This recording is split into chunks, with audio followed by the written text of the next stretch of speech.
Hey, my name is Katie Osborne, and I would like to welcome you to my Santee Acres, Perry County, Pennsylvania home. When I was growing up, we had up to 75 milking cows with some replacements. However, in 2006, we had a milking herd dispersal, but I was still able to keep show heifers and my 4-H milking cows. At the end of 2007, I really wanted my show cows to come home. However, this was knowing that when I go off to college, the cows would have to go too. So in August of 2013, we had another herd dispersal, where out of the 84 lots that were sold, about 54 of them belonged to me. The proceeds from the sale are enabling me to attend Wake Forest University without borrowing money. I'm majoring in biology with minors in chemistry and Spanish, and following my dream of playing Division I field hockey. My career plans are to attend veterinary school and become a research-based veterinarian. It's lonely to come home to an empty barn, but shh, can you keep a secret? I have these gems hidden away in a heifer barn. When I graduate college, I have the chance to restart my herd with the descendants of my best show families.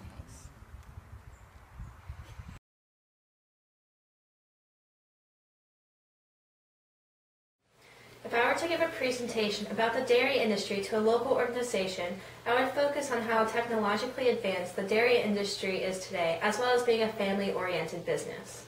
Since I go to college, where a majority of the students are going into law, business, or the medical field, I am aware of the misunderstandings about the amount of education needed to be successful in the agricultural industry.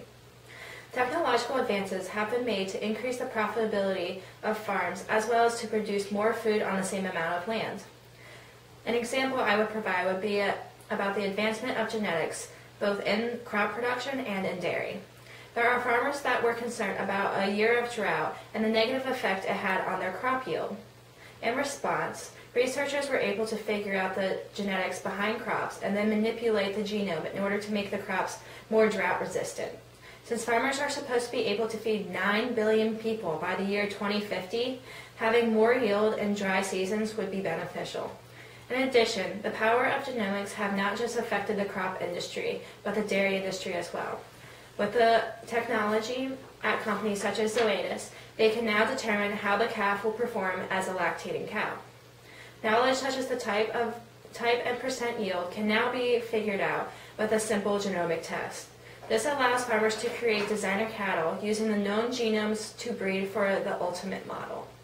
To sum up my presentation, I would remind the organization, as farms get bigger and technology increases production, these farms still managed and operated by families. The job titles may have changed to CEO or crop manager, but it is fathers, sons, mothers, and daughters producing the food that we are able to buy in our local markets. If I were to apply a new piece of technology to my farm, most people would think that I would look for a robotic milker. However, since we already have herd dispersal, that ship has long sailed. I am really big into researching mastitis and helping dairies control the occurrence of mastitis on their operations. So, the type of technology I choose is something that would detect the amount of ATP on a given surface in the milking barn. This type of technology is called a system surplus. So it measures the amount of ATP on a surface, which ATP stands for adenosine triphosphate, which is an energy storing molecule that most cellular organisms use. So if ATP is found on the surface, then that implies that bacteria is also present. So how this meter works is first you have to get a swab. So in this case, I am going to swab a milking inflation. So you would take the swab the inside of the milking inflation, put it back in, and then this little bulb up here is full of a fluid, which is an enzyme solution.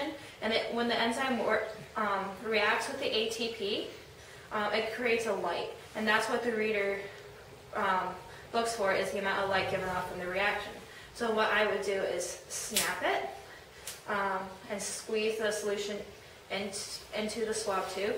But then I would place the swab tube into the reader. I already have a previous swab in here, and it reads about 78 RLUs, which is the amount of light given off through the reaction.